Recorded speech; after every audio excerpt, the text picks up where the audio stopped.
कैसे हैं सब लोग। पेज नंबर 15 डिस्कस करते हैं। इसमें फ्रिक्शन फोर्सेस के बारे में बताएंगे और एंगल ऑफ फ्रिक्शन के बारे में बताएंगे और relation between angle of friction and angle of repose ये डिस्कस करेंगे और एक लास्ट टॉपिक रोलिंग फ्रिक्शन। ये 3-4 टॉपिक डिस्कस करेंगे। मेरे नोट्स की कॉपी मेरे यूट्यूब चैनल से आप डाउनलोड कर सकते हैं। 11th क्लास के नोट्स भी गिवन है, 12th क्लास के नोट्स भी गिवन है और प्रिंट आउट अपने साथ में लेकर के बैठें जिससे आपको अच्छे से समझ में आएगा। तो इसमें सबसे पहला टॉपिक स्टार्ट किया है फ्रिक्शन फोर्स। फ्रिक्शन फोर्स होती क्या है? दो तरह की होती क्या है ये समझते हैं। सबसे पहले कोई ऑब्जेक्ट अगर किसी सरफेस के ऊपर मूव कर रहा है तो मूवमेंट कैसे हो सकता है? 2-3 तरीके का मूवमेंट हो सकता है। स्लाइड भी कर सकता है, स्लिप होते हुए जाए, स्लाइड करते हुए जाए, और दूसरा रोल करते हुए भी जा सकता है। जैसे व्हीकल सड़क पे चलते हैं तो उनमें जो व्हील लगे हुए हैं व्हील रोल करते हुए जाते हैं, तो यहाँ पे रोलिंग टाइप का फ्रिक्शन लगता है। अच्छा, स्लाइड का केस हम मोस्टली देख रहे हैं। स्लाइड करते समय इसी को डिस्कस करना है। स्टैटिक फ्रिक्शन और kinetic friction are about sliding frictions. तो स्लाइड करते हुए कैसे चलता है कोई ऑब्जेक्ट किसी सरफेस के ऊपर? एक बॉक्स है, उस बॉक्स को आप पुश करते हुए ले जाते हो फ्लोर पे, तो ये स्लाइड करते हुए, तो इसके यहाँ जो बॉक्स है वो बॉक्स अपने ऊपर एक रेजिस्टिव फोर्स एक्सपीरियंस करेगा, एक अपोजिशन फोर्स एक्सपीरियंस करेगा। ये अपोजिशन, और कौन लगाएगा उस अपोजिशन फोर्स को? फ्लोर लगाएगा। तो ये जो अपोजिशन फोर्स है, जो रेजिस्टिव फोर्स है, ये फ्रिक्शन फोर्स होती है। इसी को फ्रिक्शन फोर्स कहते हैं। तो सरफेस जितना ज़्यादा स्मूथ होगा उतना तो फ्रिक्शन फोर्स कम होगी, और अगर स्मूथनेस बहुत कम होगी, जितना ज़्यादा स्मूथनेस जितनी ज़्यादा कम होगी उतना ज़्यादा फ्रिक्शन फोर्स लगेगी। तो अब फ्रिक्शन फोर्स दो तरीके की होती है। सबसे पहले तो होती है स्टैटिक फ्रिक्शन फोर्स और दूसरी होती है काइनेटिक फ्रिक्शन फोर्स। तो कोई ऑब्जेक्ट जैसे इनिशियली रेस्ट में है तो जैसे ही आप इसके ऊपर अप्लाइड फोर्स लगाओगे, अप्लाइड फोर्स का पर्पस होता है मूवमेंट प्रोड्यूस करना, मोशन प्रोड्यूस करना, ऑब्जेक्ट में मोशन प्रोड्यूस हो जाए। तो आपने जैसे ही अप्लाइड फोर्स लगाई वैसे ही ये मूव करना स्टार्ट नहीं करेगा, क्योंकि एकदम से फ्रिक्शन फोर्स लगना स्टार्ट हो जाएगी, और ये फ्रिक्शन फोर्स उतना ही लगेगी मैग्नीट्यूड में जितना आपने अप्लाइड फोर्स लगाई है। डायरेक्शन में अपोजिट होती है फ्रिक्शन फोर्स अप्लाइड फोर्स के हमेशा, और मैग्नीट्यूड में बराबर होती है। मैक्सिमम वैल्यू बराबर हो सकती है, अदरवाइज फ्रिक्शन फोर्स तो फिर बाद में अपनी लिमिटिंग वैल्यू तक पहुंच करके रुक जाती है। फिर आप अप्लाइड फोर्स फर्दर लगाते जाते हो तो फिर तो मोशन स्टार्ट हो ही जाएगा।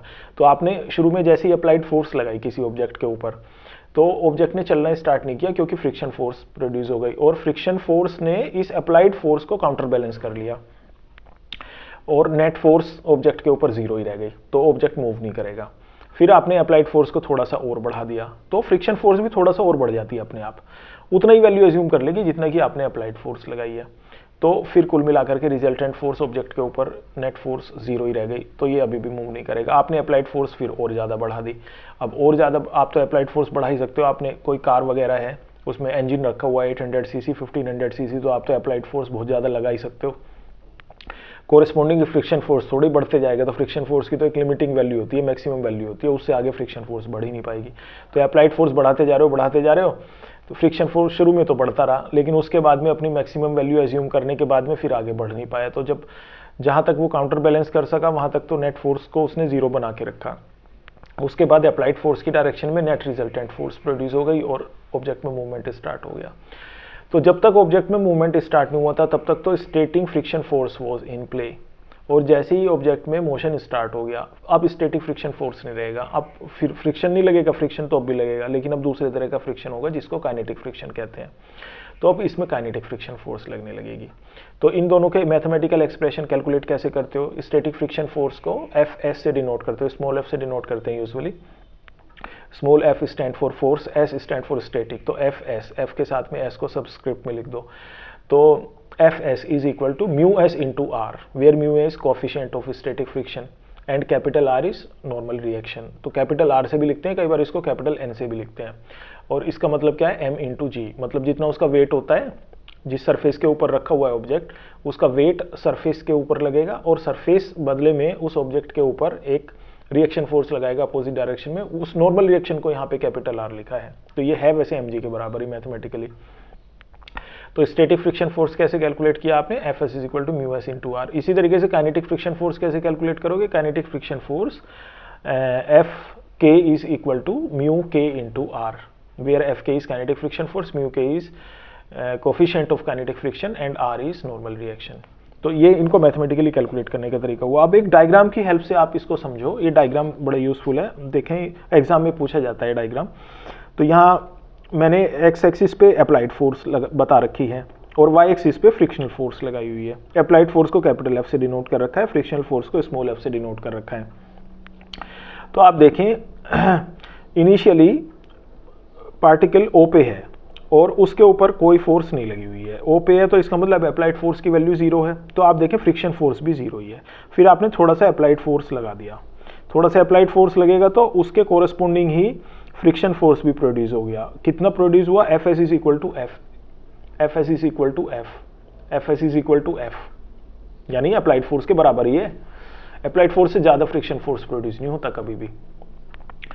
तो अब ये सी पॉइंट तक आप देखो, सी ब्रेक अवे पॉइंट है, ब्रेक अवे तक आप फोर्स की, अप्लाइड फोर्स की वैल्यू बढ़ाते गए और फ्रिक्शन फोर्स भी लगातार बढ़ता चला गया, लगातार बढ़ता चला गया, रहा एफ के बराबर ही, अप्लाइड फोर्स के बराबर ही।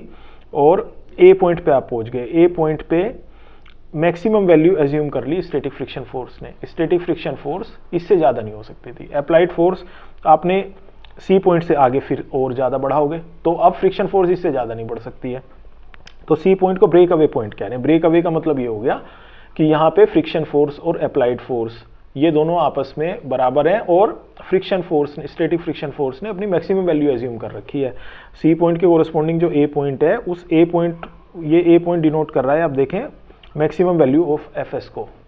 तो F S can not be greater than this. अब आपने अप्लाइड फोर्स को इससे ज़्यादा जरा सा भी बढ़ाया तो ऑब्जेक्ट में मोशन स्टार्ट हो जाएगा, क्योंकि फ्रिक्शन फोर्स तो इससे ज़्यादा हो नहीं सकती, ऑलरेडी अपनी लिमिटिंग वैल्यू पे, मैक्सिमम वैल्यू पे चल रही है। तो आपने अप्लाइड फोर्स जैसे ही अब इससे आगे बढ़ाते हो ब्रेक अवे पॉइंट से, तो मोशन स्टार्ट हो जाता है और मोशन स्टार्ट होते के साथ ही फ्रिक्शन फोर्स का रोल हो गया खत्म। आप देखो ग्राफ एकदम से नीचे आएगा, काइनेटिक फ्रिक्शन फोर्स अब इज नाउ इन पिक्चर। तो काइनेटिक फ्रिक्शन की वैल्यू स्टैटिक फ्रिक्शन से कम होती है, काइनेटिक फ्रिक्शन की वैल्यू स्टैटिक फ्रिक्शन से कम होती है। आप देखें एक, और ये स्ट्रेट लाइन ग्राफ बना हुआ है। स्ट्रेट लाइन का मतलब ये है कि अप्लाइड फोर्स पे भी डिपेंड नहीं करता। स्टैटिक फ्रिक्शन तो अप्लाइड फोर्स के साथ में बढ़ रहा था स्टार्टिंग में, शुरू में तो कोई फोर्स नहीं लगाई आपने ऑब्जेक्ट के ऊपर तो कोई फ्रिक्शन भी नहीं बना, कोई लगेगा नहीं, फ्रिक्शन रखे ऑब्जेक्ट में फ्रिक्शन नहीं लगता, तभी लगता है जब आप अप्लाइड फोर्स लगाते हो। फिर आप अप्लाइड फोर्स बढ़ाते चले गए, फ्रिक्शन फोर्स भी बढ़ता चला गया। तो लेकिन काइनेटिक फ्रिक्शन के साथ में ऐसा नहीं हो रहा। काइनेटिक फ्रिक्शन ऐसा नहीं है कि आप अप्लाइड फोर्स बढ़ाते जाओगे, आप किसी व्हीकल को 60 की स्पीड से चलाओ या 70 की स्पीड से चलाओ, इन दोनों केसेस में काइनेटिक फ्रिक्शन जो लगेगा वो दोनों की वैल्यू बराबर ही होगी। तो kinetic friction does not depend upon applied force, इसीलिए यहाँ पे एक स्ट्रेट लाइन आई है। तो ये F K is equal to mu K into are के बराबर। तो आई होप कि आपको ये समझ में आ गया होगा। नेक्स्ट, एंगल ऑफ फ्रिक्शन किसे कहते हैं। तो एंगल ऑफ फ्रिक्शन डिफाइन कैसे करते हैं ये समझना है तो सिर्फ ये एक ज्योमेट्रिकल कॉन्सेप्ट कि भाई एक एंगल है, उस एंगल का नाम हमने एंगल ऑफ फ्रिक्शन रखा हुआ है और इसको एंगल ऑफ फ्रिक्शन कहते हैं बस, ठीक है। तो कौन सा एंगल है जिसको एंगल ऑफ फ्रिक्शन डिफाइन किया गया ये समझना है और बस उसको एंगल ऑफ फ्रिक्शन कहते हैं, ये बात आपको याद रख लेनी है। क्यों कहते हैं उसको, ये थोड़ा इस सेंस में यूजफुल होता है, इसको डिफाइन करना इस सेंस में यूजफुल है कि अगर एंगल ऑफ फ्रिक्शन आपको बता दिया जाए तो आप कोफिशिएंट ऑफ फ्रिक्शन आपको पता चल जाता है, क्योंकि एंगल ऑफ फ्रिक्शन और कोफिशिएंट ऑफ फ्रिक्शन में दोनों में आपस में एक रिलेशन है, मैथमेटिकल रिलेशन। तो अगर एंगल ऑफ फ्रिक्शन आपको पता है तो इसका मतलब आपको कोफिशिएंट ऑफ फ्रिक्शन ही पता है, या कोफिशिएंट ऑफ फ्रिक्शन पता है तो इसका मतलब आपको एंगल ऑफ फ्रिक्शन पता है। अब इसको ज्योमेट्रिकली डिफाइन कैसे करते हैं वो चीज़ आप देखें। तो यहाँ डायग्राम में देखिएगा, डायग्राम में मैंने एक सरफेस बना रखा है, सरफेस के ऊपर एक ऑब्जेक्ट रखा हुआ है। इस ऑब्जेक्ट के ऊपर 3-4 तरह की फोर्सेस लगी हुई हैं। सबसे पहली फोर्स तो इसका वेट है। इस ऑब्जेक्ट का मास है स्मॉल एम, और इसके कोरस्पोंडिंग जो वेट हो गया वो स्मॉल m इंटू जी हो गया। फिर आपने इसके ऊपर एक अप्लाइड फोर्स लगाई कैपिटल F। जब अप्लाइड फोर्स कैपिटल F लगाई तो इसमें एक स्टैटिक फ्रिक्शन फोर्स भी प्रोड्यूस हो गई अपोजिट डायरेक्शन में, small f s।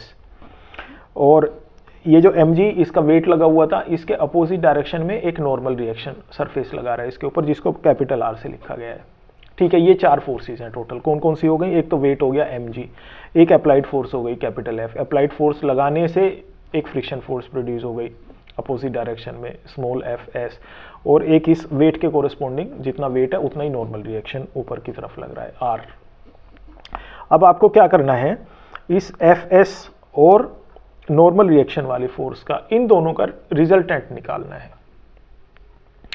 Static friction force का और नॉर्मल रिएक्शन का, इन दोनों का रिजल्टेंट निकालना है। स्टैटिक फ्रिक्शन फोर्स का और नॉर्मल रिएक्शन का रिजल्टेंट निकालना है। तो रिजल्टेंट कैसे निकालोगे, आप इसको पैरेललोग्राम मेथड से निकाल लो आसानी से। पैरेललोग्राम मेथड में क्या करना होता है, दो वेक्टर का रिजल्टेंट निकालना होता है। तो दोनों वेक्टर की टेल टेल आपस में पास में रख लो और पैरेललोग्राम कंप्लीट कर लो, और पैरेललोग्राम का जो डायगोनल होगा वो आपको रिजल्टेंट बता देगा। यहाँ तो टेल टेल तो दोनों की पास में रखी हुई है ही ऑलरेडी, एफ एस की टेल और आर की टेल वो दोनों एक जगह पे ही है, वहीं पे हैं जहाँ पे ऑब्जेक्ट रखा हुआ है। बस ये पैरेललोग्राम कंप्लीट करना था। तो आर वेक्टर के पैरेलल एक साइड बना ली, कंप्लीट कर ली, और एफ एस वेक्टर के कोरिस्पोंडिंग इसके पैरेलल एक पी आर साइड ये बना ली। तो ये पैरेललोग्राम कंप्लीट हो गया। तो इसका जो डायगोनल है, ये डायगोनल आपको रिजल्टेंट बता रहा है। तो P से इसको डिनोट कर रखा है। तो P is actually resultant of two vectors, vector R and vector FS। ये P और R के बीच के एंगल को ही एंगल ऑफ फ्रिक्शन डिफाइन किया गया है। P और R, P क्या है रिजल्टेंट, किस किस का रिजल्टेंट, FS और R का। P और R के बीच के एंगल को एंगल ऑफ फ्रिक्शन कहते हैं। अच्छा, अब इसकी ज्योमेट्री से इसको जरा कैलकुलेट करके देखें। टेन थीटा कैलकुलेट करना चाहते हैं आप, तो टेन थीटा कैसे कैलकुलेट करते हैं, एल्टीट्यूड अपॉन बेस ए अपॉन बी। तो एल्टीट्यूड कौन सा होता है, थीटा के सामने वाला एंगल होता है। तो थीटा के सामने वाला एंगल यहाँ पे पी आर है, तो पी आर तो एफ एस के बराबर ही हो गया। तो एफ एस आ गया एल्टीट्यूड की जगह पे, तो और बेस कितना है, आर है, तो बेस की जगह पे आर लिख दिया, एफ एस अपॉन आर बन गया। तो टेन थीटा आपको एफ एस अपॉन आर मिल गया। डायग्राम से टेन थीटा आपको एफ एस अपॉन आर मिल गया। और f s upon r is equal to mu s, f s upon r is equal to mu s. ये कौन से रिलेशन से लिख दिया, ये तो रिलेशन होता ही है, f s equal to mu S into r होता है।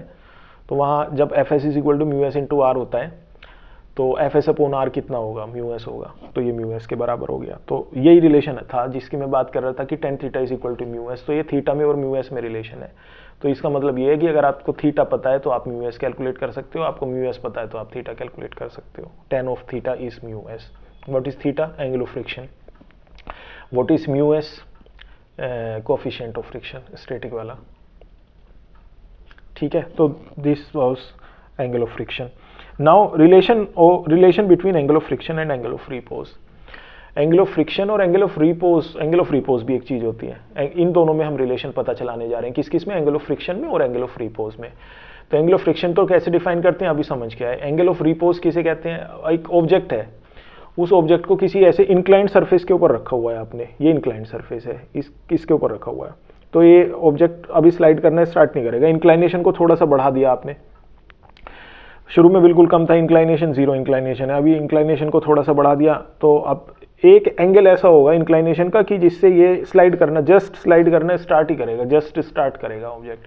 तो ये वाला जो एंगल जिसपे वो इंक्लाइनेशन का, ये वाला एंगल जिसपे जस्ट स्लाइड करना स्टार्ट करता है, स्लाइड करना जस्ट स्टार्ट करता है, इसको एंगल ऑफ रिपोज कहते हैं।